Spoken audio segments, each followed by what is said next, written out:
Welcome to my YouTube channel JE education. आज मैं आपको चैप्टर 4 बेसिक ज्योमेट्रिकल आइडियाज़ के बारे में एक्सप्लेन करूंगा।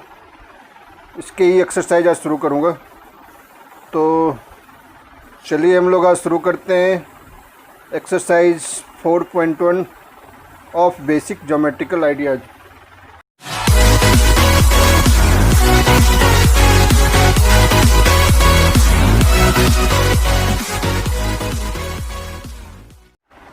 अब जो आप अपने स्क्रीन पे क्वेश्चन देख रहे हैं एक्सरसाइज 4.1 का फर्स्ट क्वेश्चन, उसमें कह रहा है use the figure to name. Figure को देख के आपको उसका नेम देना है। जैसे ए पार्ट में 5 पॉइंट्स, बी पार्ट में ए लाइन, सी पार्ट में 4 रेज, डी पार्ट में 5 लाइन सेगमेंट्स। सबसे पहले पॉइंट्स जो कि ए पार्ट में पॉइंट्स आप समझते हो, अब देख लो इसमें पॉइंट कौन कौन हो सकते हैं। 5 पॉइंट्स जो डॉटेड देख रहे हो, जहाँ जहाँ डॉट जैसा दिख रहा है आपको, सारे के सारे पॉइंट हैं। डी हो जाएगा, ई हो जाएगा, बी भी हो जाएगा, सी भी हो जाएगा एंड ओ। ये सब के सब क्या हो गए? पॉइंट्स हो गए। 5 पॉइंट्स देने थे तो हमने 5 पॉइंट्स शो कर दिया। बी पार्ट में कह रहा है ए लाइन। आपको पता होगा लाइन क्या होता है। रे, लाइन और लाइन सेगमेंट। रे में 1 एंड पॉइंट होते हैं, लाइन में नो एंड पॉइंट्स, और लाइन सेगमेंट में 2 एंड पॉइंट्स होते हैं। जैसे ये है, इसमें आप देख रहे हो एक एंड पॉइंट है, तो इसको हम क्या कहेंगे? इसको हम कहेंगे रे। सिमिलरली इसमें आप देख रहे हो नो एंड पॉइंट्स है, इसको हम क्या कहेंगे? इसको हम कहेंगे लाइन। इसमें आप देख रहे हो 2 एंड पॉइंट्स हैं, इसको हम क्या कहेंगे? इसको हम कहेंगे लाइन सेगमेंट। लाइन सेगमेंट और रे के बारे में आप समझ गए। तो जैसे बी पार्ट में लाइन ढूंढना है आपको इस गिवन फिगर में,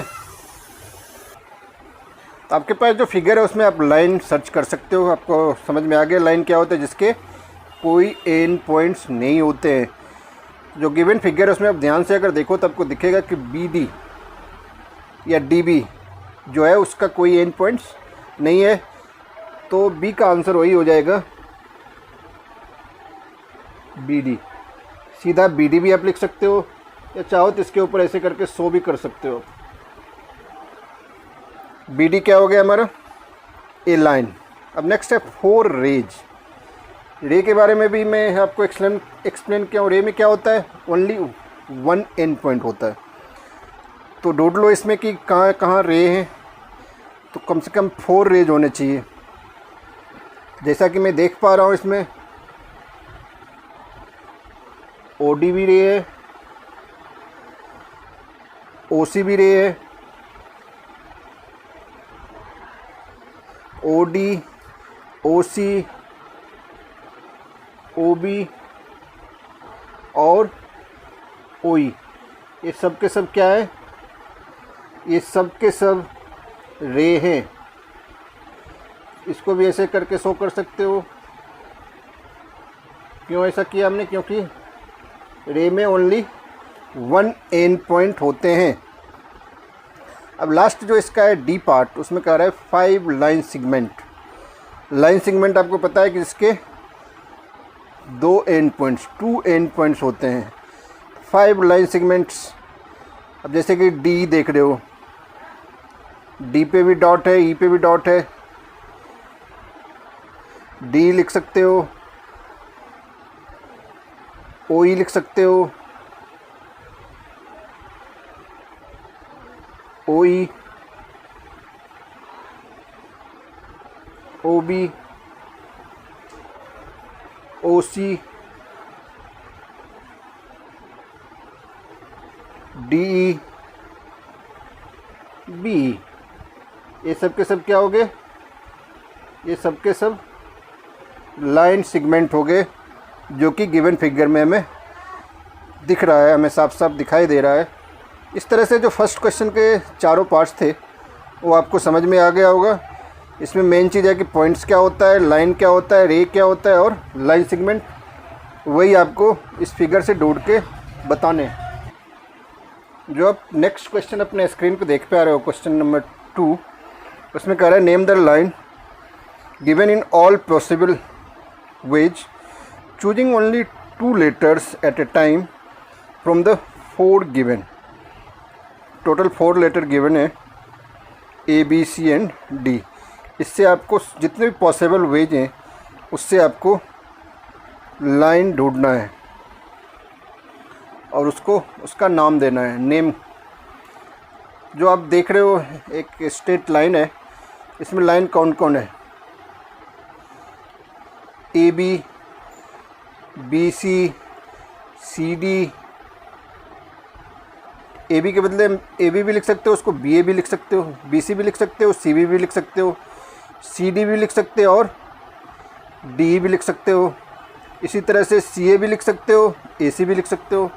इस तरह जितने चीज़ आप लिख सकते हो, इसको जितने तरह से नाम दे सकते हो, वो सब के सब आपको शो करके दिखाना है। तो सबसे पहले मैं आपको, जैसे हमने लिख लिया AB, तो दूसरा क्या हो जाएगा?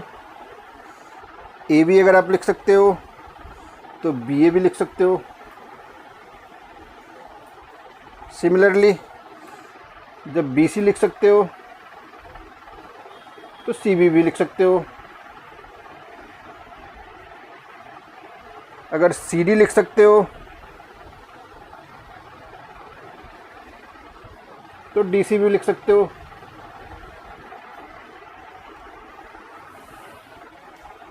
अगर आप AD लिख सकते हो तो DA भी लिख सकते हो। सिमिलरली AC लिख सकते हो तो CA से भी इसे डिनोट कर सकते हो। और अगर BD लिख सकते हो तो DB भी लिख सकते हो। इस तरह से जितने भी पॉसिबल वेज थे वो सारे पॉसिबल वेज हमने शो कर दिया। AB, BA, BC जैसे आप लिखे हो, चाहो तो इसके ऊपर लाइन है तो इसको इस तरह से भी डिनोट कर सकते हो। सबके ऊपर चाहो तो आप ऐसे कर सकते हो, क्योंकि लाइन शो करना है हमें। तो लाइन में आपको पता है कि उसके एंड पॉइंट, कोई एंड पॉइंट्स नहीं होते हैं, तो ऐसे करके इसको शो कर सकते हो आप।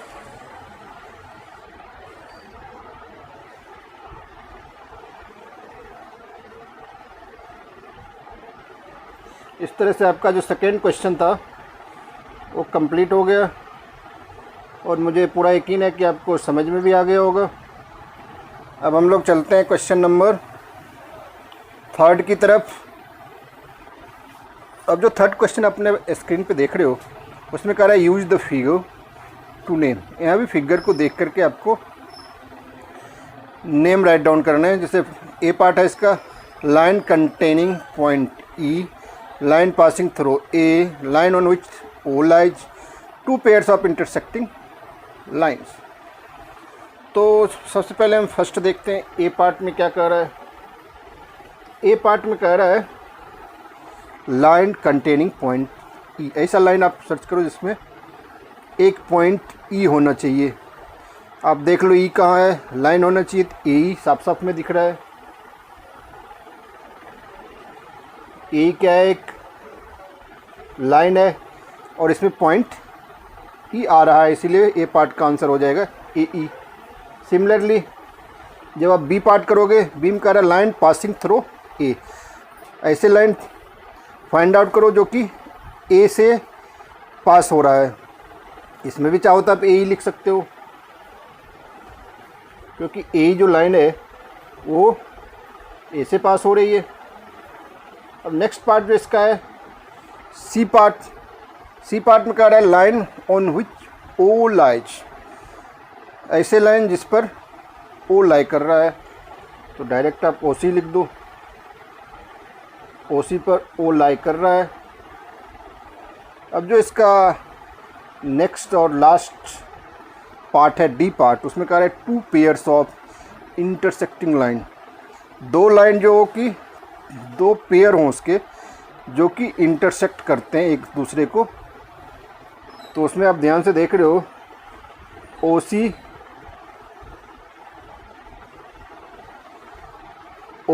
And A, O C and A line आप देख रहे हो कि एक दूसरे को क्या कर रहे हैं, इंटरसेक्ट कर रहे हैं। इंटरसेक्ट मतलब क्या है, एक दूसरे को काट रहे हैं। अब नेक्स्ट जो है इसका ए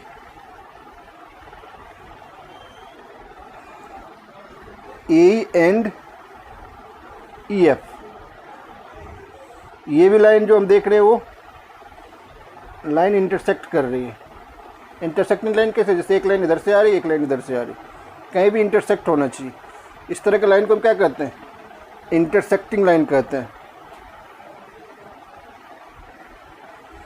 इस तरह के लाइन उस गिवन फिगर में ढूंढ के हमें शो करना था। इस तरह से थर्ड क्वेश्चन भी आपका कंप्लीट हो गया। अब जो नेक्स्ट क्वेश्चन देख रहे हो, क्वेश्चन नंबर 4, अपने स्क्रीन पे साफ साफ आप देख पा रहे हो। उस क्वेश्चन में कह रहा है how many lines can pass through, कितने लाइन पास हो सकते हैं through one given point, one given point पे कितने लाइन पास हो सकते हैं।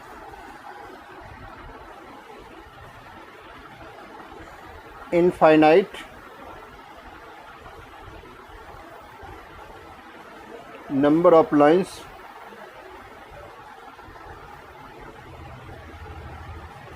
Can pass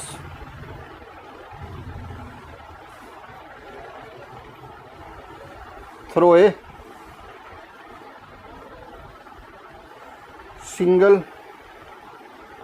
points, single point, एक सिंगल पॉइंट मान लो इस पर है, आप इस पर जितना मर्जी उतने लाइन ड्रॉ कर सकते हो। इसीलिए हमने क्या लिखा, infinite number of lines can pass through a single point, यानी एक सिंगल पॉइंट से बहुत सारे लाइन्स जो है वो पास कर सकते हैं। तो ए पार्ट का यही होगा इनफाइनाइट। जो इसका बी पार्ट है, बी पार्ट में क्वेश्चन कह रहा है कि 2 गिवन पॉइंट्स, अगर 2 गिवन पॉइंट्स मान लो एक पॉइंट इधर है, एक पॉइंट इधर है, आप देख रहे हो इससे कितने लाइन पास होंगे, इससे ओनली 1 लाइन ही पास हो सकते हैं जो कि दोनों पॉइंट है। तो इसका हम क्या लिखेंगे, only 1 line can pass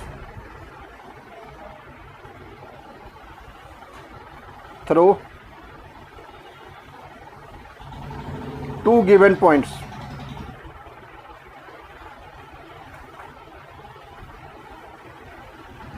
through 2 given points. अब जो नेक्स्ट क्वेश्चन, क्वेश्चन नंबर 5 आप अपने स्क्रीन पे देख रहे हो, उसमें कह रहा है draw a rough figure and level suitably in each of the following cases.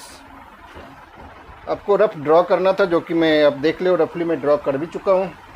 First part जो है इसका ए पार्ट, उसमें कह रहा है point P lies on A B, point P जो है वो ए बी पर लाई करेगा। ए बी क्या है, ए बी एक लाइन सेगमेंट है, तो ए बी पर लाई कर रहा है पॉइंट पी।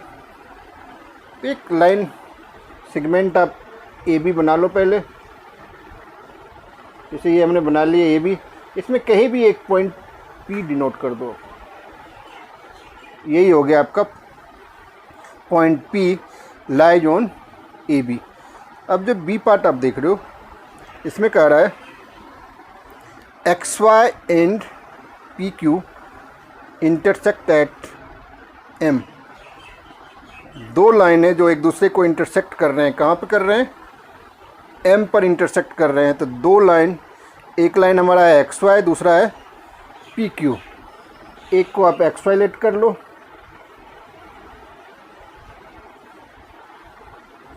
ये हो गया आपका एक्स वाई, और दूसरा हो जाएगा पी क्यू। दोनों कहाँ इंटरसेक्ट कर रहे हैं? एम पर, एम लिख दो आप। इंटरसेक्टिंग पॉइंट क्या हो गया? एम। बी में यही कह रहा था X Y and P Q intersect at M. अब जो इसका सी पार्ट है उसमें कह रहा है line L contains E and F but note D. एक लाइन है जिसका नाम है एल, वो लाइन जो है उसमें क्या कर रहा है? E and F. लाइन के ऊपर ही ई और एफ है, या 2 पॉइंट डाल दो, एक ई और एक एफ। ये भी कह रहा है कि बट नोट डी, तो इसके नीचे या ऊपर कहीं भी एक आपको डी शो करना पड़ेगा, जैसे मैंने यहाँ डी शो कर दिया। अब देख रहे हो कि डी जो है वो एल के ऊपर नहीं है। अब जिसका लास्ट पार्ट है O P and O Q meet at O, O P and, इसे ओलेट कर लो, एक को पी एक को क्यू, एक दूसरे को कहाँ मीट कर रहे हैं? ओ पर। यही हो गया आपका डी का यानी लास्ट पार्ट का रफ फिगर, जिसमें कह रहा था कि O P and O Q meet at O. इस तरह से क्वेश्चन नंबर 5 भी आपको मैंने समझा दिया।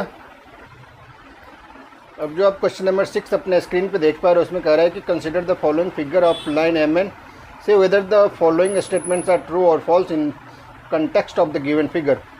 फिगर देख के आपको बताना है कि जो स्टेटमेंट हैं वो ट्रू हैं या फॉल्स हैं। जैसे ए का जो स्टेटमेंट है उसमें कह रहा है कि Q M O N P R points on the line M N. अब आप ध्यान से देखो कि एम एन के ऊपर ये सारे पॉइंट्स आ रहे हैं या नहीं आ रहे हैं। क्यू आ रहे हैं, एम ये भी दिख रहा है उस पर, ओ एन पी जितने भी पॉइंट हैं वो सब के सब एम एन पर हमें साफ साफ दिखाई दे रहा है। इसका मतलब है कि जो फर्स्ट स्टेटमेंट है, ए का जो स्टेटमेंट है वो हमारा क्या हो जाएगा? ट्रू हो जाएगा। सिमिलरली जब आप इसका बी स्टेटमेंट आप पढ़ोगे तो बी में क्या कह रहा है? बी में जो स्टेटमेंट गिवन है उसमें कह रहा है M O N R points on a line segment M N. M O N R points on a line segment M N. M N के ऊपर, एम एन एक लाइन सेगमेंट आपको साफ साफ दिख रहा है। कहता है एम एन के ऊपर ये तीनों पॉइंट्स हैं, एम एन और ओ, ये भी हमें साफ साफ दिख रहा है। एम और एन तो पॉइंट है ही लाइन सेगमेंट एम एन पे, और उसके बीच में आप देख रहे हो ओ पॉइंट भी हमें दिख रहा है। इसका मतलब बी पार्ट भी जो होगा वो भी ट्रू हो जाएगा। अब चलते हैं सी पार्ट पर। सी पार्ट में कह रहा है कि M N and are end points of line segment M N. M N जो है वो लाइन सेगमेंट एम एन का एन पॉइंट्स है, ये भी बिल्कुल करेक्ट है, तो ये भी ट्रू हो जाएगा। आपको पता है कि लाइन सेगमेंट के कितने एंड पॉइंट्स होते हैं? 2 एंड पॉइंट्स होते हैं। वो दोनों एंड पॉइंट्स क्या है? एम ए और एन ए। अब जो नेक्स्ट है डी पार्ट। डी पार्ट में कह रहा है कि O and N are end points of the segment O P. Segment O P को ध्यान दो, ध्यान से आप देखोगे तो ओ पी का एंड पॉइंट क्या है? ओ और पी ही है। लेकिन इसमें क्या कह रहा है? ओ और एन एंड पॉइंट्स होगा ओ पी का, जो कि बिल्कुल रॉन्ग है। रॉन्ग है तो इसमें हम क्या लिखेंगे? फॉल्स। अब जो हमारा ई स्टेटमेंट है, ई अगर आप ध्यान से देखोगे तो ई में क्या कह रहा है? ई में कह रहा है कि m is one of the end points of the line segment Q O. Q O को ध्यान से देखो आप, क्यू ओ का एंड पॉइंट्स कोई m है? नहीं है। क्यू और ओ का जो एंड पॉइंट्स है वो ओ और क्यू इटसेल्फ है, तो ये भी आपका हो जाएगा फॉल्स। अब चलते हैं एफ पार्ट पर। एफ पार्ट का M is point on ray O P. O P ray को देखो आप, ओपी में एम कोई है? बिल्कुल नहीं है। ओपी पर अगर कोई पॉइंट हमें दिख रहा है तो वो है एन, इसीलिए ये भी फॉल्स ही होगा। अब चलते हैं एफ पार्ट पे। एफ तो हो गया जी। जी में कह रहा है कि ray O P is different from ray Q P. Ray O P is different from Q P. ये ट्रू है बिल्कुल, दोनों अलग अलग रे हैं। ये हो जाएगा ट्रू। जी पार्ट जो था आपका वो ट्रू हो गया। अब चलते हैं एच पार्ट के ऊपर। एच पार्ट जो हम देख रहे हैं उसमें कह रहा है कि ray O P is same as ray O M. O P और ओ एम सेम है, तो ये भी सेम नहीं है, दोनों डिफरेंट हैं, तो ये भी स्टेटमेंट हमारा फॉल्स हो जाएगा। अब I part, ray O M is not possible to not opposite to ray O P. Ray O M is not opposite, O M के अपोजिट ओ पी नहीं है, ओ एम के अपोजिट ओ पी नहीं है, ये भी false है क्योंकि अपोजिट है। जे पार्ट देखो, O is not an initial point of O P. O is not a initial point of O P, वो तो ओ पी का इनिशियल पॉइंट है, इसीलिए ये भी फॉल्स होगा। अब जो इसका लास्ट पार्ट है के पार्ट का, N is the initial point of N P and N M. ये ट्रू होगा क्योंकि एन पी और एन एम जो है वो एन से ही स्टार्ट होता है, एन का ही एक पॉइंट है वो, ये ट्रू हो जाएगा। इस तरह से इस एक्सरसाइज का जितना भी क्वेश्चन था सारा क्वेश्चन मैंने कंप्लीट कर लिया। मुझे पूरा विश्वास है कि आपको ये सारे क्वेश्चन समझ में भी आ गए होंगे। अब मैं आपको दूसरा एक्सरसाइज जो इसका है चैप्टर 4 का एक्सरसाइज 4.2 उसका फर्स्ट क्वेश्चन डिस्कस करूँगा। इसमें कह रहा है कि classify the following curves as open और क्लोज्ड। कुछ कर्व्स हमें दिख रहे हैं साफ साफ, आपको भी दिख रहे होंगे आपके स्क्रीन पर। इसमें आपको चेक करके देख के बताना है कि ओपन है या क्लोज। जैसा कि नाम है ओपन, ओपन मतलब क्या? खुला हुआ, क्लोज मतलब बंद, चारों तरफ से जो बंद हो। तो फर्स्ट फिगर जो आप देख रहे हो जो कि जेड के शेप में है, और देखने से आपको क्या लग रहा है? ये खुला हुआ है, ओपन है, ये क्लोज है? तो ये हमें साफ साफ दिख रहा है कि क्या है, ओपन है, इसमें हम ओपन लिख देंगे। बी पार्ट आप देख रहे हो, बी का जो कर्व है वो बिल्कुल क्लोज है, चारों तरफ से बंद है, इसको आप क्लोज लिखो। सी पार्ट भी ओपन है, तो इसमें भी ओपन लिखेंगे हम, ओपन मतलब खुला हुआ है। डी पार्ट आप देख रहे हो जो ट्रायंगुलर शेप में है वो क्या है? क्लोज्ड है। और जो लास्ट पार्ट है इसका ई पार्ट, क्वाड्रिलेटरल जो है वो भी देख रहे हो चारों तरफ से क्या है, वो क्लोज है, इसमें भी हम क्या लिख देंगे? क्लोज। फर्स्ट क्वेश्चन में यही बताना था कौन सा कर्व ओपन है, कौन सा कर्व क्लोज्ड है। सेकेंड क्वेश्चन जो आप अपने स्क्रीन पर देख रहे हो उसमें कह रहा है कि draw rough diagram to illustrate the following. A में ओपन कर्व, बी में क्लोज्ड कर्व। अभी हमने ओपन कर्व और क्लोज्ड कर्व के बारे में पढ़ा, उसी से कोई फिगर आप यहाँ शो कर सकते हो। जैसे ए पार्ट है ओपन कर्व, जो ऐसे जेड का शेप अगर बना दोगे तो ये कर्व क्या है? ओपन कर्व हमें साफ साफ दिख रहा है। बी में है क्लोज कर्व, एक ट्रायंगल बना लो, रेक्टेंगल बना लो, कुछ भी बना के शो कर दो। ये क्या हो गया आपका? बी का जो हम डायग्राम दिखा रहे हैं, बी हमारा क्लोज्ड कर्व है और ये हमारा ओपन कर्व है। इस तरह से सेकंड क्वेश्चन भी, जरूरी नहीं आप यही फिगर ड्रॉ करो, कोई भी कर लो, कैसा भी कर लो, कैसा भी कर्व बना लो, खाली ध्यान रखना है कि ओपन वाले में ओपन दिखे हमें, क्लोज्ड वाले में क्लोज दिखे। जो नेक्स्ट क्वेश्चन है क्वेश्चन नंबर 3, उसमें कह रहा है draw any polygon and said it's interior. कोई भी पॉलीगन बना लो। पॉलीगन आपको पता है 3 साइड्स हो तब भी पॉलीगन ही होते हैं, 4 साइड्स 5 साइड्स जितने भी हो सबके सब क्या होते हैं, पॉलीगन होते हैं। कोई भी एक पॉलीगन आप पहले ड्रॉ कर लो। ड्रॉ करने के बाद उसको कहता है उसके इंटीरियर को शेड करने के लिए, इसको आप शेडेड पोर्शन भी कर सकते हो।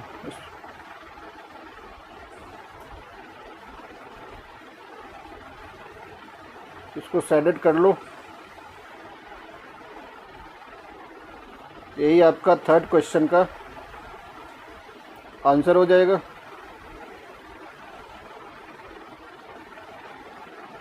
थर्ड क्वेश्चन में यही तो कह रहा था, draw in polygon and shade its interior. तो हमने शेड कर लिया, अब भी इसे पेंसिल से अच्छा से शेड कर लेना। इस तरह से क्वेश्चन नंबर 3 कंप्लीट हो गया। अब हम चलेंगे क्वेश्चन 4 पर। नेक्स्ट क्वेश्चन नंबर 4 जो आप अपने स्क्रीन पर देख रहे हो, उसमें कह रहा है consider the given figure and answer the questions. Is it A curve, is it closed. जो फिगर आप देख रहे हो उसे देख करके आप 2 क्वेश्चंस इसमें पूछा गया है, उसका आंसर देना है। इज इट ए कर्व, जो आप देख रहे हो क्या ये कर्व है, बिल्कुल कर्व है, तो इसमें आप यस लिख लोगे। इज इट क्लोज्ड, अब ध्यान से देखो, अगर ये क्लोज है तो यस लिख लो, अगर क्लोज नहीं आपको दिख रहा है तो नो लिख दो। मुझे तो ये बिल्कुल क्लोज दिख रहा है चारों तरफ से, इसीलिए हमने यस लिख दिया और इसका आंसर भी यस होगा। अब जो नेक्स्ट क्वेश्चन आप देख रहे हो एक्सरसाइज 4.2 का, क्योंकि क्वेश्चन नंबर 5 है, उसमें कह रहा है illustrate if possible each one of the following with A rough diagram. Rough diagram बना के आपको शो करना है। तो इसका जो ए पार्ट है उसमें कह रहा है a closed curve that is not A polygon.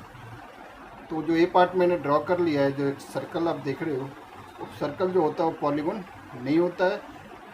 और ये क्या है, क्लोज्ड कर्व भी आप देख रहे हो, सर्कल बिल्कुल क्या है, ये क्लोज है। तो फर्स्ट पार्ट का आंसर यही होगा, एक आप सर्कल ड्रॉ कर देना। बी पार्ट में कह रहा है कि an open curve made up entirely of the segments, line segment. ऐसा ओपन कर्व बनाओ जो कि इंटायरली क्या हो, लाइन सेगमेंट से बना हो। आप देख रहे हो इसमें बहुत सारे लाइन सेगमेंट को ज्वाइन किया गया है, और ध्यान से देखोगे तो बिल्कुल क्या है, ओपन है। तो बी पार्ट का भी हमने फिगर ड्रॉ कर दिया है। अब जो सी पार्ट है उसमें कह रहा है पॉलीगन विथ 2 साइड्स। ऐसा पॉलीगन बनाओ जिसमें 2 साइड हो। आपको पता है कि पॉलीगन के लिए कम से कम 3 साइड चाहिए, जो कि ट्रायंगल होता है।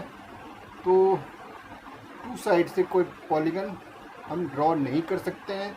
तो सी पार्ट का जो आंसर होगा, this is not possible as the polygon having the least number of sides is a triangle which has minimum of 3 sides in it, therefore it is not possible. यानी C part का answer होगा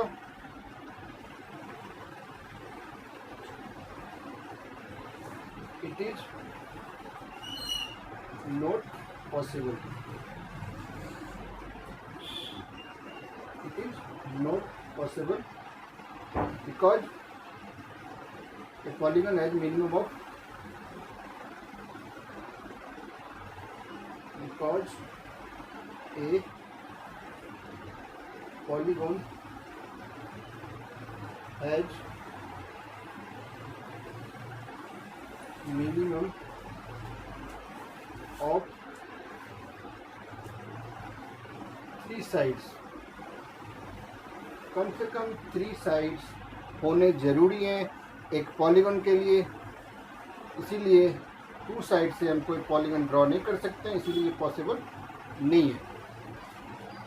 अब जो next question आप देख रहे हो अपने स्क्रीन पे, एक्सरसाइज 4.3 का फर्स्ट क्वेश्चन, इसमें कह रहा है name the angles in the given figure. जो आप फिगर देख रहे हो एक क्वाड्रिलेटरल, उसके एंगल के नेम लिखने हैं।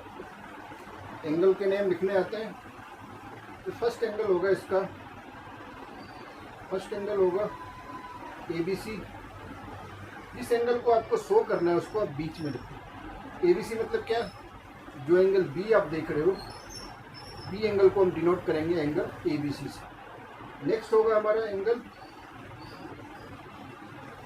BCD, angle B C D. Angle C को डिनोट करने के लिए हम या तो बी सी डी लिख सकते हैं या डी सी डी भी लिख सकते हैं। नेक्स्ट अगर हमें डी एंगल डिनोट करना है, ये हो जाएगा एंगल ए डी सी भी आप लिख सकते हो या सी डी ए भी लिख सकते हो। और लास्ट एंगल जो एंगल ए है, इसको शो करने के लिए आप लिख सकते हैं एंगल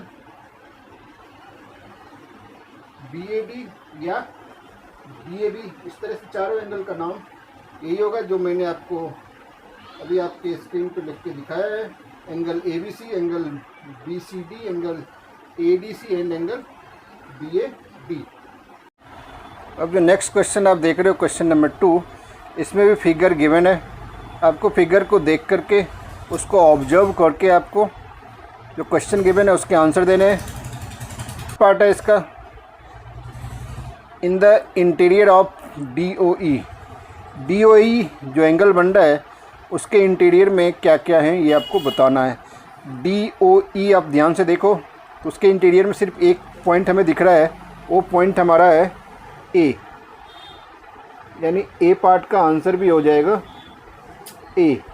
सिमिलरली जब आप बी पार्ट पे जाओगे, बी क्वेश्चन में कह रहा है in the exterior of angle E O F के एक्सटीरियर मतलब उसके बाहर में क्या क्या है। एक तो पॉइंट हमें दिख रहा है ए, एक पॉइंट सी और एक पॉइंट डी भी दिख रहा है, जो कि तीनों पॉइंट जो है वो एंगल ई ओ एफ के एक्सटीरियर है यानी बाहर है।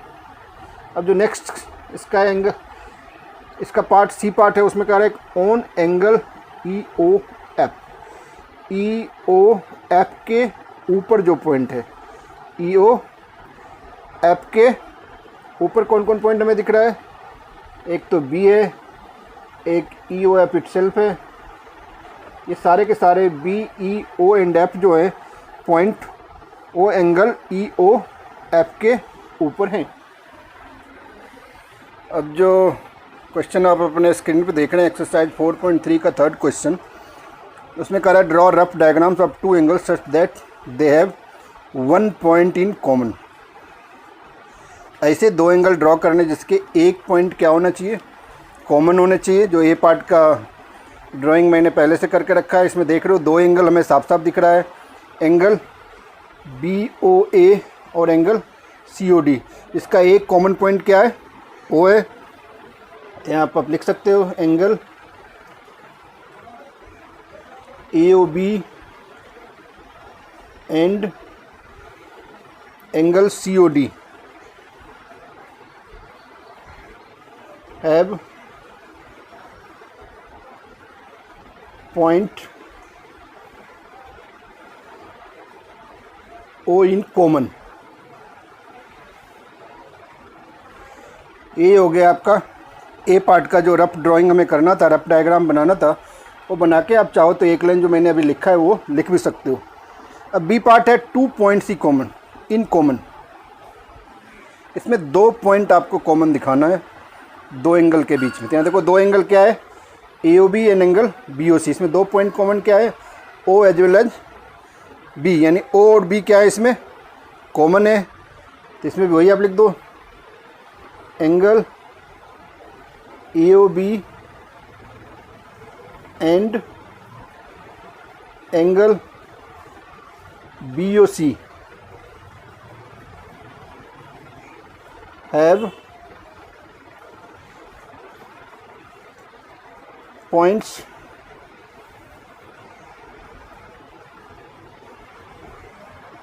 O and B in common। ये बी पार्ट का हो गया। सी पार्ट का क्वेश्चन है 3 पॉइंट्स इन कॉमन। अब जो कॉमन पॉइंट्स होने चाहिए वो कितने होने चाहिए, 3। अब जो मैंने यहाँ दो एंगल ड्रॉ किया है ए ओ बी और बी ओ सी, उसमें देख रहे हो कितने पॉइंट्स कॉमन है, ओ ई एंड बी। तो यही आपको यहाँ लिख के मेंशन करना पड़ेगा, angle A O B and angle B O C have points O E and B in common. दो एंगल है ए ओ बी और बी ओ सी, जिसके 3 कॉमन पॉइंट्स कौन कौन है, ओ बी एंड ई। ये था आपका सी पार्ट। डी पार्ट का जो क्वेश्चन है 4 पॉइंट्स इन कॉमन, 4 पॉइंट्स आपको कॉमन दिखाना है। तो हमने क्या किया है, यहाँ आप देख रहे हो ओ ए डी और ई, ये 4 के 4 पॉइंट्स क्या है, दोनों एंगल के कॉमन है। इसमें भी आप वही लिख दो, angle A O B and angle A O C have points O E D O E D and A in common.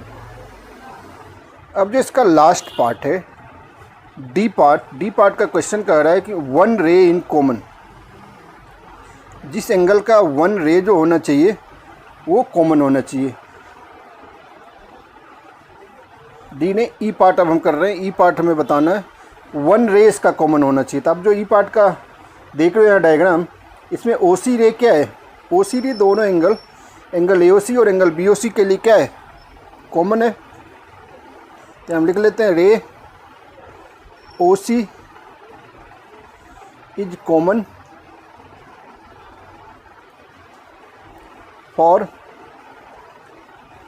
Angle